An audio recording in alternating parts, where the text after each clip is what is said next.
Hi comic book fans, and welcome to another suddenlycomics.com video.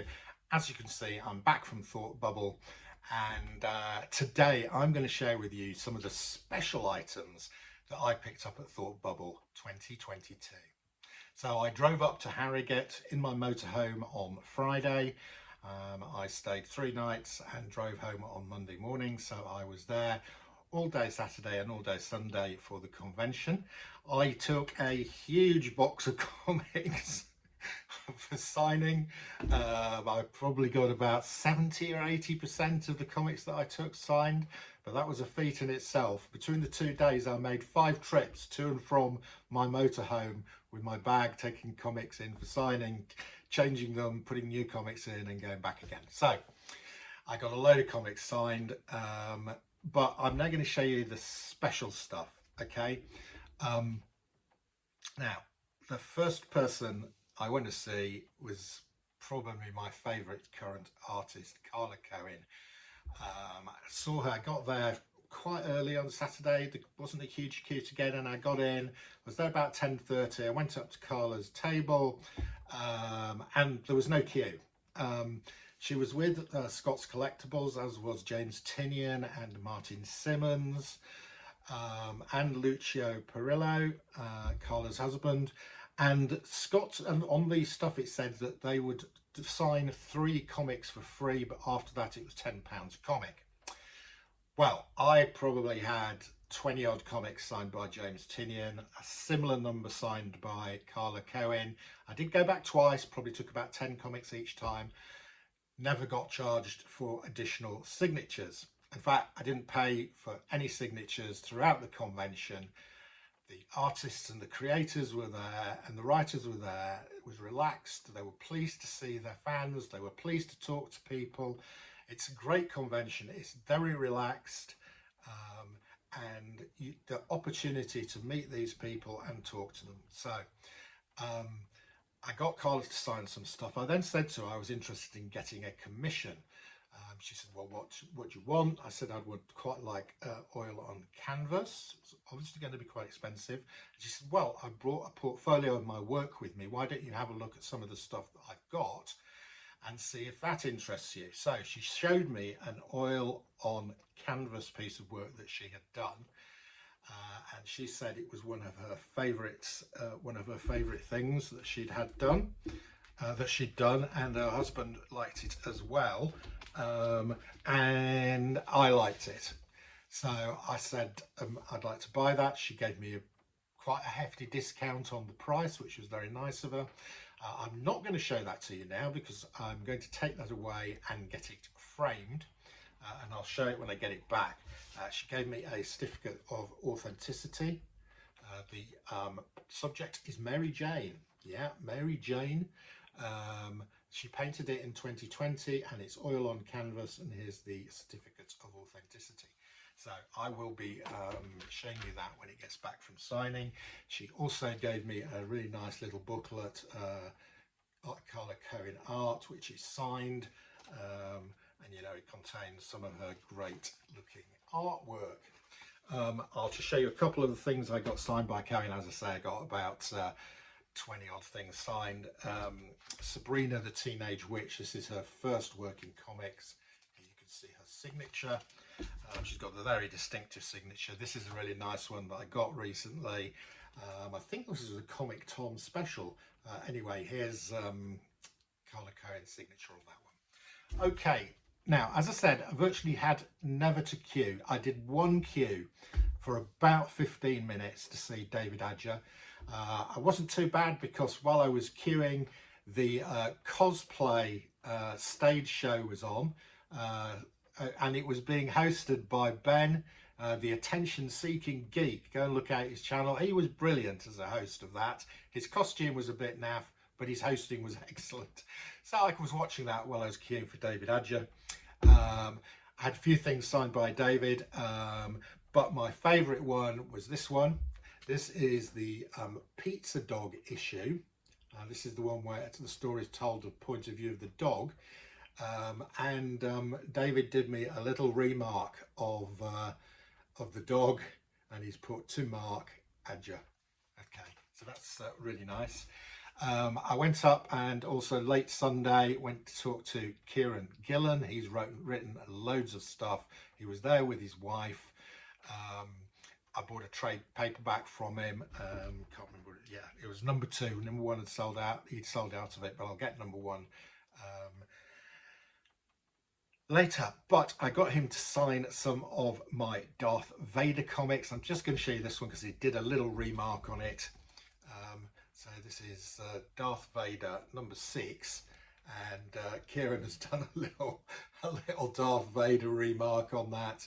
And David said he really liked this cover because of the way Darth Vader was looking a bit, you know, a bit down in the dumps with the Emperor usurping his usual prominent position. Okay, now then, one of the artists I did not manage to get to see this time and didn't get him to sign anything. I only had about 3 things for him to sign, but I didn't get there, was Josh. I did get some stuff signed from him last year, but I did go to his table where they were selling Josh stuff, and I picked this up, which I'm really pleased with. I was hoping it was going to be there, and this is Josh's cover to Frank Miller's 300. I think this is an anniversary reprint. I've got the original of this, which I think I bought at cover price at the time, and this has been signed by Josh, so really pleased to have picked that up. Another guy I went to see was Aaron Campbell. Really interesting guy, and I had to probably talk to him for 10-15 minutes about how he got started in comics. I asked him if he'd like to come, if we could interview him for the Geeky Weekly show, and he said he'd be more than happy to.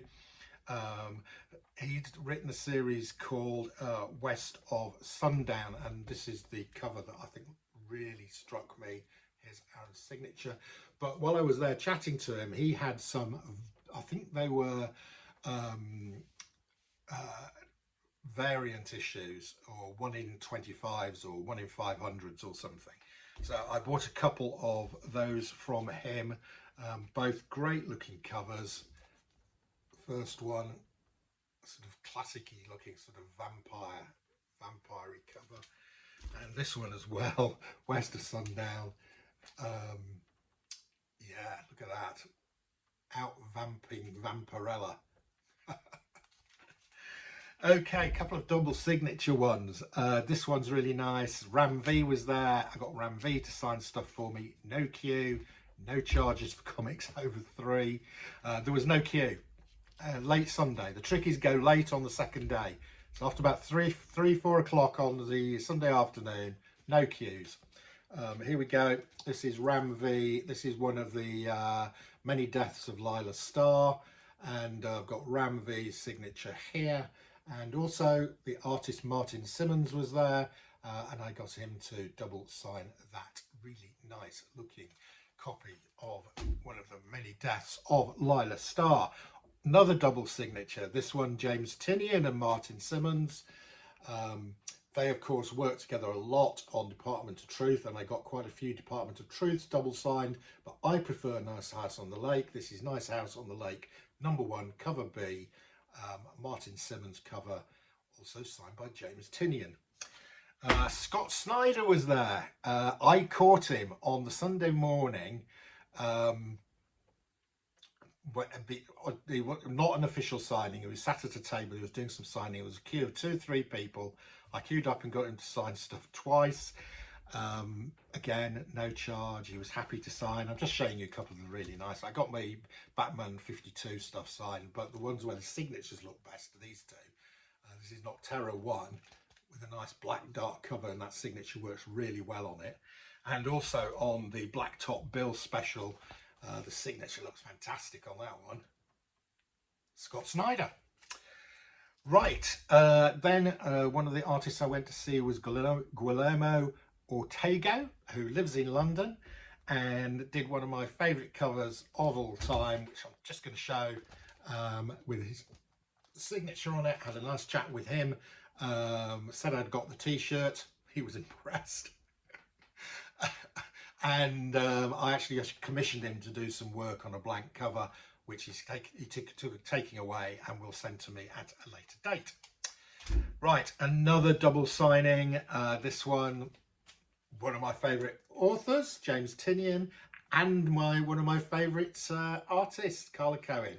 So double signed House on the Lake, book one. Yeah, this is another House on the Lake, #1, double signed. Great stuff. Okay, right. So I was delighted to see that Sean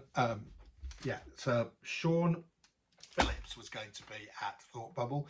He's the guy that works with Ed Brubaker on the sort of hard-boiled crime stuff, the crime noir stuff. One of my favourite series, Fade Out, Criminal, and there's a number of others. So I'm quite a big fan, so I took quite a lot of stuff for Sean to sign.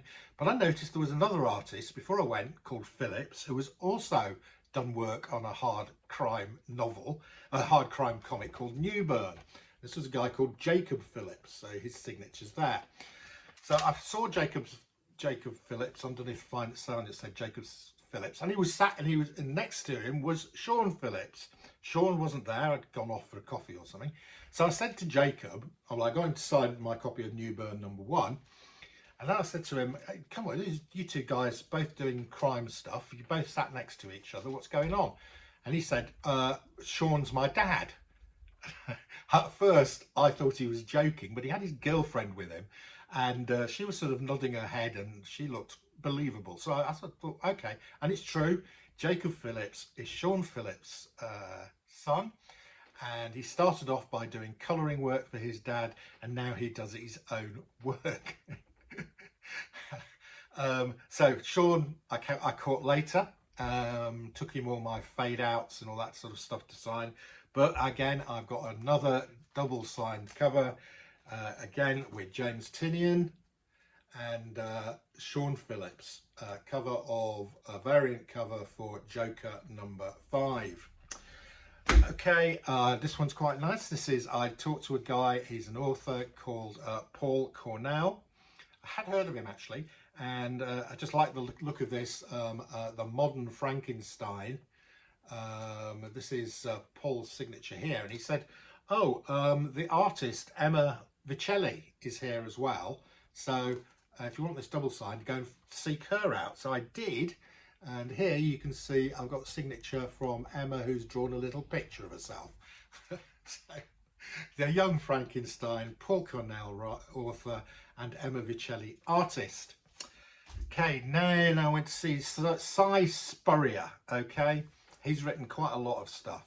Really nice guy. Again, had a nice long chat to him. Said how much I enjoyed Step by Bloody Step. I took a couple of those for him to sign, which he did. And in front of him, he'd got a pile that said, all variant covers, 30 quid. I said, what's that? He said, yeah, you can buy, I'll sell you all the variant covers to issues 1 to 4 for 30 quid. I said, deal. So I'm just going to show you the variants to issue 1. So I've now got 2 copies of this one signed. I've got 2 copies of the blank cover signed. And here are the variants to #1. I don't know if these are ratio variants or B covers or C covers or what. I'll look them up later. Some really nice covers. The art on this is fantastic. I do hope I can come across, get the artist next year, Lopez, because the art on this comic is brilliant. It is one of my favourite comics of the year, so you will be seeing this again when I do my roundup of comics of the year. Okay, I'm going to finish off with some original artwork. Oh yeah, and I also got a nice poster from Cy. There we go, signed there. Okay, now then, I took a number of blank covers with me and got some artwork done. First up, a guy called Thomas Foster. I had got some really good art, so I quite like to go some of the lesser known artists to do my blank covers, and I'd got a copy of Original Sin #1 blank cover, so I thought to myself it would be great if I could get Scarlet Witch tempting the Vision with an apple on the Original Sin cover. Do you get it? You know, Garden of Eden, Original Sin. Anyway, So I went to Tom and I said, could you do this? He said, do you want black and white or do you want colour? I said, well, I quite like colour. Anyway, I left it with him on the Saturday, and by the end of the Sunday, he'd done it for me. And I think he's done a fantastic job on this, given that he only had a day to do it. So here we go. Original Sin, number 1, Scarlet Witch, tempting the vision with an apple. Great. Okay, this is unfinished. So there's a guy who went to Thought Bubble last year called Jim Medway, who draws cats and dogs. That's what he does. And I got him to do a picture of my tabby cat last year, which was one of my favourite comics of the year. Anyway, I got a copy of The Avengers, and what I thought would be really good is if I could get a picture of Lockjaw cocking his leg, and then I get somebody else to do a picture of Cap, with Cap saying, Avengers at... Oh, for F's sake. Okay. So I did get the dog from... I did get Lockjaw from Jim Medway, who did it for free. He did that for free. What I need to do now is get a cap in here with the speech bubble. I did talk to Tom Foster if he would do it, and he said yeah he would, so I might mail that off to him and get him to do the cap on that. Okay, Spectacular Spider-Man 1 blank cover. I got a guy called Cam to do me a Spidey head on that. I think that's come out quite well. And then I had a copy of Origin 2 issue 1, which is a Wolverine book, and there was a guy there, I saw Rory Coleman, who'd got some good looking Wolverine drawings in front of him in a sketchbook. So I asked him if he would do a sketch on for me. Again, I gave it to him on the Saturday, picked it up on the Sunday. Look at this, he's done a cracking job, absolute cracking job.